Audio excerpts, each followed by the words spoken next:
sejam todos muito bem-vindos.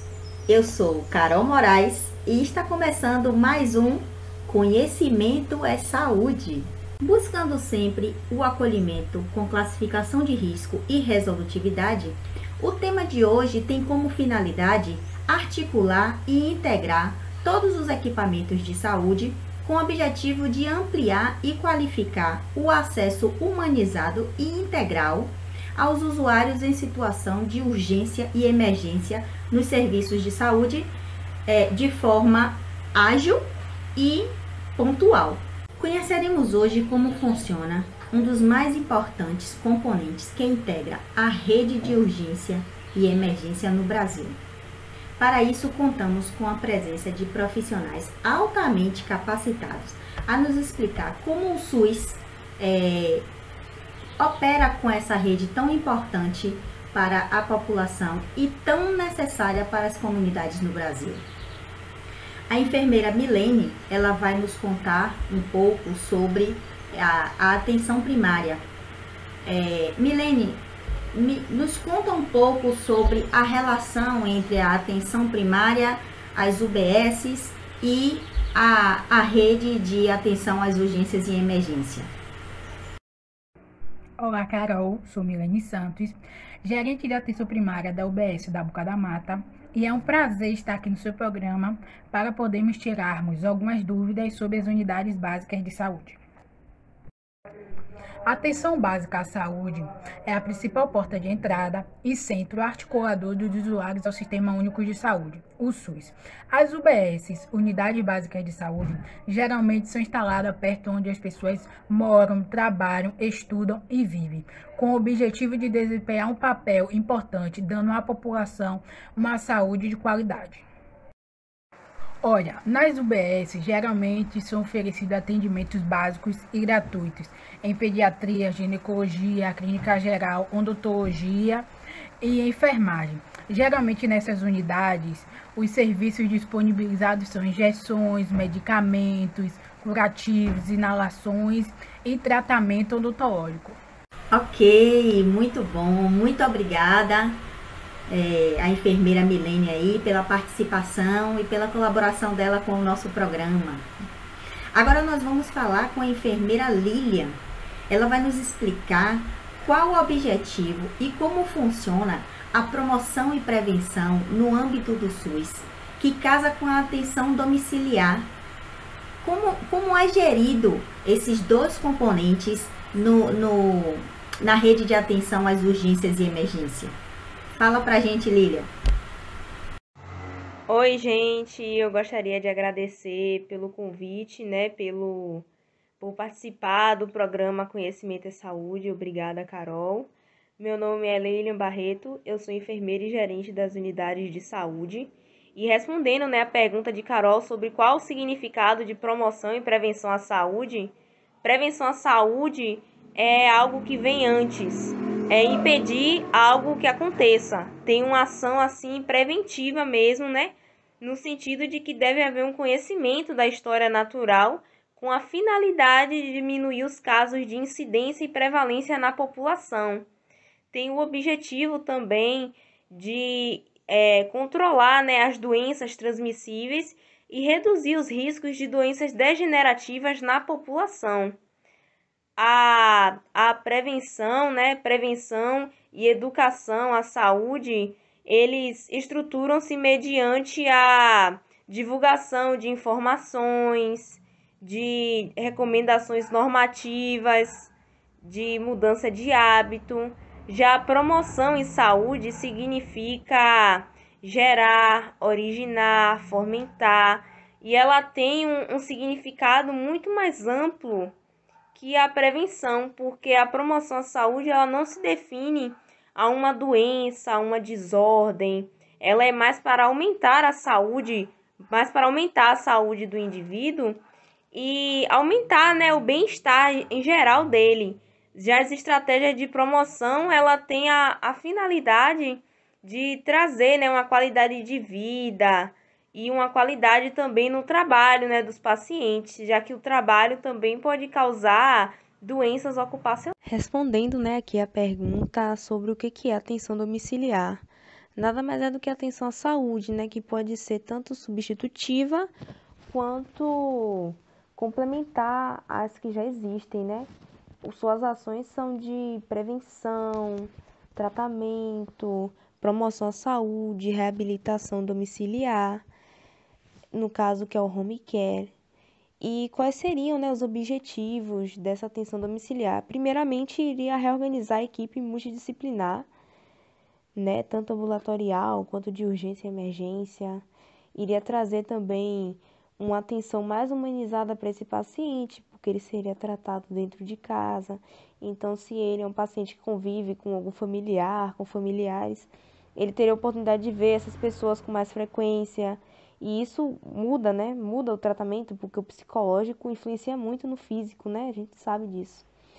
Outro ponto positivo é que iria diminuir, né, a demanda dos hospitais, que os hospitais geralmente ficam lotados.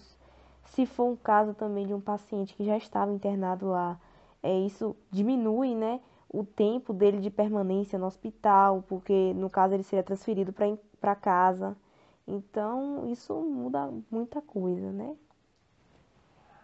Show, muito bom. Esses enfermeiros arrasam.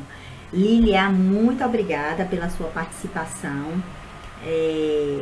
E agora, gente, vocês não sabem, recebi uma notícia maravilhosa. Todos os profissionais de saúde que a gente convidou para o nosso programa responderam as nossas perguntas referente à rede de atenção às urgências e emergência. São eles: Beatriz Nunes, Marta Letícia, Júlio Reis, Flávia Lima, Shirley Silva, Emanuele Oliveira e Milene e Lília, que já falaram pra gente. Eles agora vão falar sobre os próximos componentes que fazem parte da rede de atenção às urgências e emergência. Vamos ouvi-los. Olá, Carol Moraes. Olá, pessoal. Meu nome é Beatriz Neves de Miranda. Eu sou enfermeira, tenho especialização em urgência, emergência e trauma.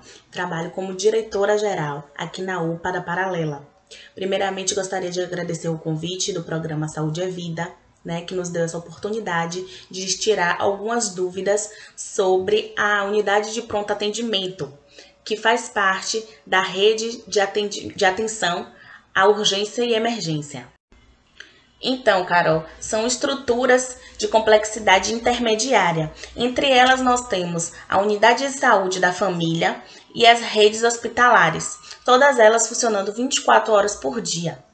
As unidades de pronto atendimento foram criadas nos anos 2000 para serem porta de entrada dos serviços de urgência e emergência, podendo se tratar os casos de baixa e média complexidade. Entre esses casos, nós temos paciente que está com hipotensão ou hipertensão, que está com virose, que precisa fazer um raio-x por alguma fratura, fissura, né? Ou até mesmo realizar exames laboratoriais, entre outros. Também podemos estabilizar um paciente que tenha tido uma parada cardíaca, né? A gente pode estabilizar esse paciente e, se necessário, encaminhá-lo para um hospital de maior porte para ser cuidado lá, não é? Então, com essa criação das unidades de pronto atendimento, nós podemos visualizar uma diminuição no fluxo desnecessário de pessoas em hospitais que iam lá, por exemplo, com a hipotensão, né? Eles procuravam o hospital e o hospital estava muito cheio.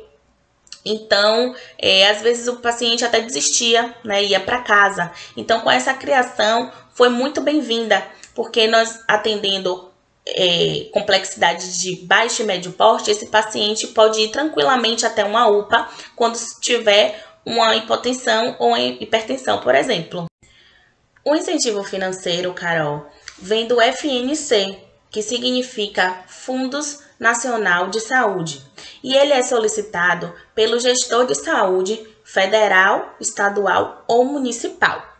Existem 3 tipos de porte da unidade de pronto atendimento. Entre elas nós temos a UPA Nova 1, UPA Nova 2 e a UPA Ampliada.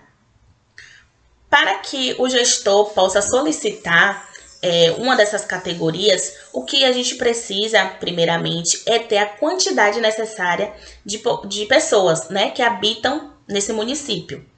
Acaso não tenha a quantidade para a UPA Nova 1, por exemplo, a gente pode fazer a regionalização, que é o quê? A gente pegar outro município que não tenha nenhuma abrangência com a UPA e juntar com o nosso. Então, o nosso vai ser o município sede, né? E a gente vai solicitar a outro município que faça essa junção com a gente. E a gente vai poder ter uma UPA no nosso município.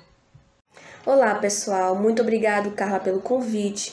Eu me sinto lisonjeada de poder estar participando desse encontro, desse bate-papo incrível e polêmico que é a saúde pública.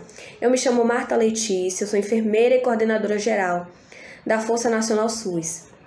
A Força Nacional SUS, ela foi criada no ano de 2011, no decreto por número 7.616. E a gente pode atuar basicamente em 3 situações, que são os desastres epidemiológicos, né, que são vários indivíduos que podem ficar infectados por doença, são os desastres ambientais, né, que são, assim, às vezes por conta da chuva, há um deslizamento, enchentes. E a terceira situação é a desassistência, por exemplo, um determinado local, um determinado lugar, bairro, aquela unidade básica de saúde perde a sua capacidade de estar assistindo e dando assistência àquela comunidade. E aí, aquele determinado local solicita ao Ministério da Saúde e aciona a Força Nacional, e a gente pode atuar, que é um grupo de profissionais de diversas áreas da saúde, capacitados e qualificados para prestar socorro e atendimento a essa comunidade, né, nessas situações. Boa tarde, Carol Moraes, tudo bem? Eu sou o Júlio Reis, enfermeiro e gestor técnico das portas de entradas hospitalares de urgência e emergência. Antes de mais nada, eu quero te agradecer a oportunidade de poder participar do programa Conhecimento é Saúde, né? E venho aqui para explicar a importância de cumprirmos todos os critérios para prestarmos os serviços de forma qualificada. Então, Carol, respondendo sua primeira pergunta, o que são essas portas de entrada hospitalares de urgência e emergência? São serviços instalados em uma unidade hospitalar para prestar atendimento ininterrupto ao conjunto de demandas espontâneas e referenciadas de urgências clínicas, pediátricas, cirúrgicas e ou traumatológicas. Isso está de acordo com o artigo 5 do capítulo 2 da portaria número 2395, de 11 de outubro de 2011. Carol, respondendo sua segunda pergunta, os critérios são: primeiro, estabelecimento e adoção de protocolos de classificação de risco, protocolos clínicos assistenciais e procedimento administrativo no hospital.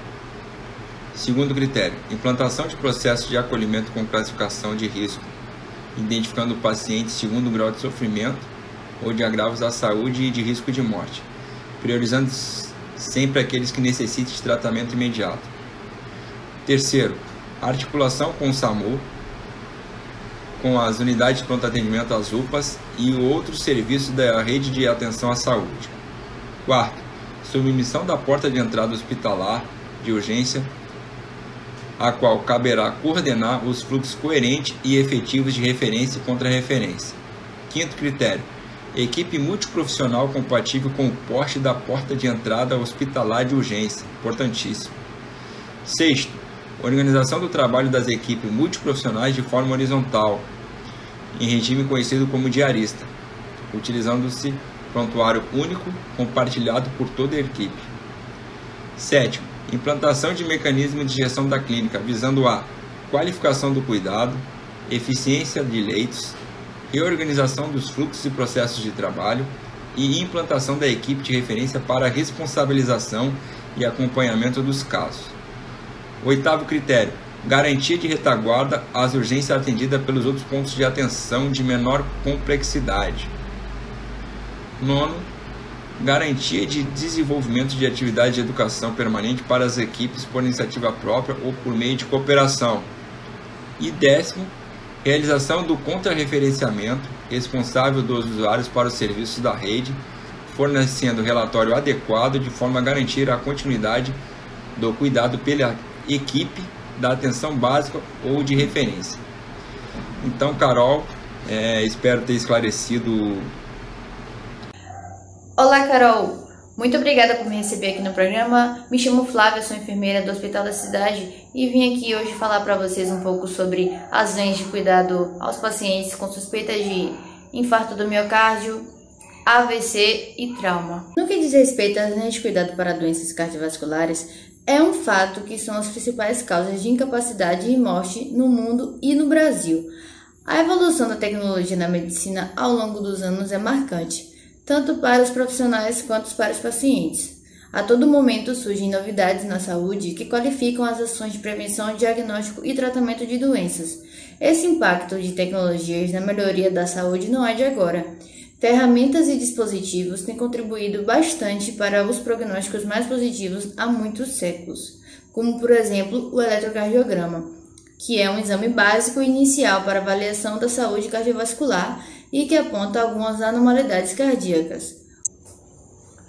Já o atendimento às vítimas de emergência neurovasculares conta com muitos avanços, pois é uma doença de grande impacto para o SUS e para a sociedade em geral. Para construir a linha de cuidado do AVC, foi criado o Centro de Atendimento de Urgência aos Pacientes com AVC. A portaria destaca que são necessárias articulações entre a rede básica, a SAMU, as unidades de urgência e emergência, as unidades hospitalares de referência, entre outras estruturas essenciais. Um dos procedimentos tecnológicos, porta de entrada para os pacientes com sintomas de AVC, é a realização de uma tomografia computadorizada, que vem sendo utilizada como principal método diagnóstico de imagem para a definição do tratamento do AVC. Por fim, em 2012 foi criada a linha de cuidado ao trauma, que se define como o processo integrado de atenção ao paciente vítima de trauma que articula os pontos de atenção da rede de urgência e emergência com vista à prevenção dos agravos, garantia de padrões adequados de acessibilidade aos recursos tecnológicos, à gravidade dos casos e à continuidade do cuidado. O principal procedimento ao paciente com trauma é a radiografia local, que é geralmente usado para examinar as estruturas internas, assim como o ultrassom, que vem também ganhando espaço nos serviços de emergência. Olá, Carol, tudo bom? Primeiramente, eu gostaria de agradecer ao convite do programa Conhecimento é Saúde para a gente falar sobre temas tão importantes assim. Eu sou a Emanuele, eu sou responsável pelas enfermarias de retaguarda e unidade de cuidado intensivo. Bom, para responder a sua primeira pergunta, o que são as enfermarias de retaguarda? São lugares para onde a gente encaminha pacientes que estão com complexidade intermediária, pacientes que estão com um quadro clínico estável e sem risco de vida. Então, pacientes que chegam na unidade com dores abdominais, dores de cabeça forte, ferimentos leves que não necessitam de cirurgia.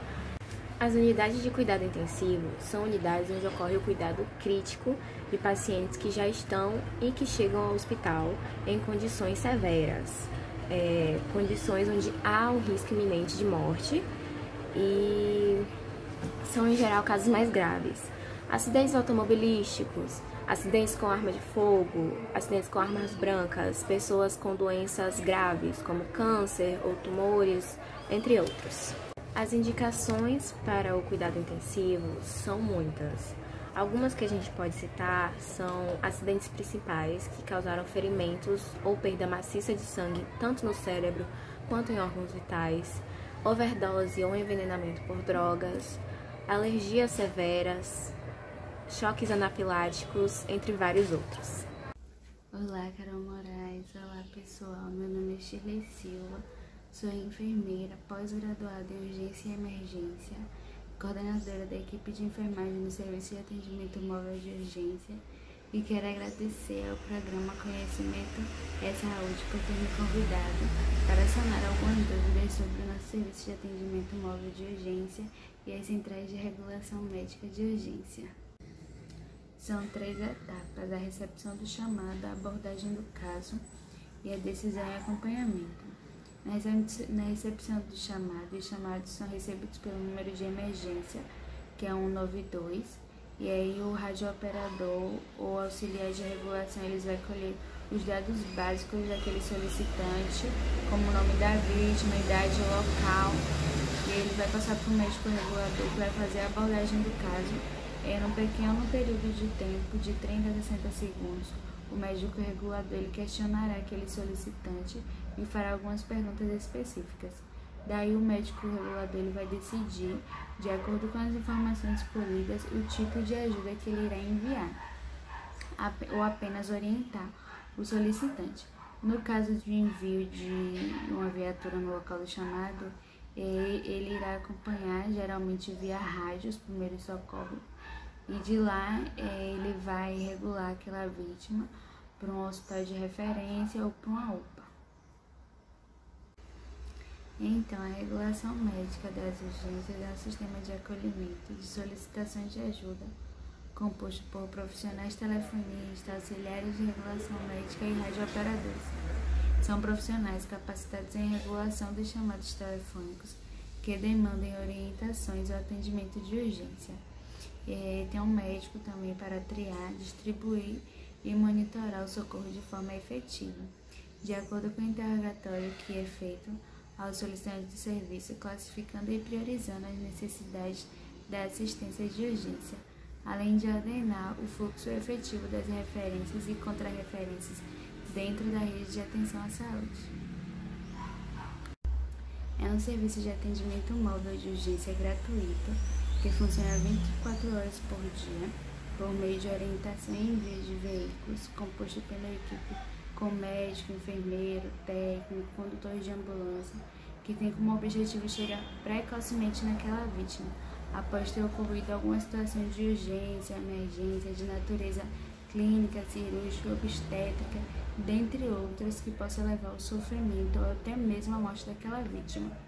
O serviço ele funciona a partir de um chamado telefônico, que é aí onde entra as centrais de regulação médica de urgência, onde o solicitante ele é orientado pelo médico regulador, onde são prestadas as primeiras ações a serem tomadas, né? Conforme o caso, o médico ele vai enviar uma equipe, pode ser ambulância, motolância, ambulâncias, aeromédico, veículo de intervenção rápida, conforme a disponibilidade e a necessidade de cada situação. Lembrando que o serviço ele não só atende aquela vítima lá na via pública, a domicílio, como também ele faz a transferência de uma UPA para um hospital de base, né, um hospital referência, de acordo com a situação daquele paciente.